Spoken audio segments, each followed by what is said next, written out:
Time for my lunch. Okay na. Time for lunch.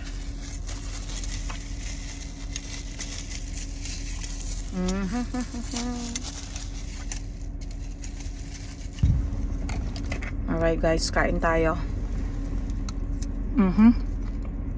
Dito ako sa car kakain kasi gusto ko mag-charge ng battery cellphone.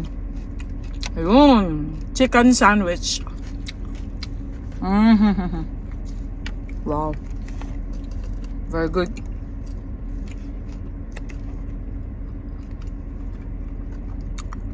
"30 minutes lunch break."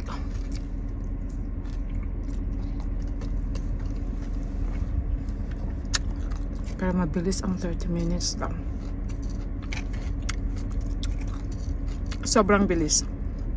Ayun, marami nagtatanong, ano daw ba ang masasabi ko doon sa sinabi ni Diwata na laos ako? Sabi ko, kailan ko ba sinabi na nasa showbiz pa ako? Wala na ako sa showbiz, diba? Wala na ako sa Pilipinas. Nandito ako, professional ako ngayon. Dati professional singer, dancer, actress, model. Ngayon, professional as in professional. Mas mahirap ang trabaho ko kasi nga naman makipagkompetensya ako dito sa mga talagang mga professional mga tao. Hindi ko ma-achieve ang ganitong profession kung hindi ko talaga kung hindi ako qualified. Kaya yung mga nagsasabi na ako daw ay inggit lang dahil si Diwata ay may pares at si Rosmar ay may sariling mga business, sabi ko hindi ako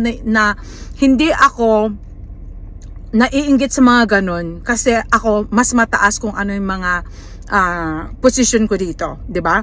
Anybody can be a CEO of your own business. Nagkaroon din ako ng mga products dati, ako rin ang own CEO, mga ganun ganyan.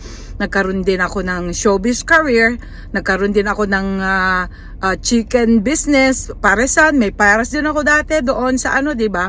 Kasi of course by the time na kinuha ko ni Coco Martin, kailangan talaga gumawa ka ng ng paraan para mapansin ka, para makuha ka, kasi kung hindi ko nga naman ginawa ng paraan na gano'n yung ang story ko, hindi ako mapapansin, 'di ba? So I really had to make it, 'di ba? Lahat gagawin mo para lang mapansin, ganun 'yun. So napansin ako, and that's why I'm really very thankful. So ngayon wala na ako sa show business. So what I'm doing right now is I am just giving my real talk, 'di ba? Kung ano yung masay ko, that's the thing that I can share. At marami naman nag-a-approve talaga ko nung sinasabi ko, and I'm so glad nakikita nila kung ano nakikita ko. Doon sa mga nagtutulog-tulugan o talagang sadyang mga bobo sila, ayaw nilang intindihin kung ano man sinasabi ko, well, hindi natin sila masisisi. Ngayon, kung ang sinabi ni Diwata ay dahil ako'y laos na at wala siyang pakialam ko ano, so well, I mean, if you are a professional, that's not the way how to give kung ano yung right answer, 'di ba? Kailangan pag ikaw ay may pinag-aralan, hindi ganun ang isasagot mo, 'di ba? You have to answer it in a professional way, lalong-lalo businessman na siya. Pero ito lang masasabi ko, kung ikaw ay galing talaga sa low level, forever maging low level ka lang talaga. O nakikita niyo, nasa low level siya, 'di ba? Ako as a professional, I have to accept the fact na kung low level siya, hindi ako maki-level sa kanya. I am a professional, so the way I would acknowledge is sasabihin ko na ganun talaga 'di ba? Kung hanggang doon lang ang naabot ng kanyang education, kung may pinag-aralan man siya, o kaya kung hanggang doon lang yung kanyang breeding, na instead sana nasagutin in a very professional way, kundi hindi ganun ang sumagot sa isang issue, 'di ba? So ibig sabihin talunan.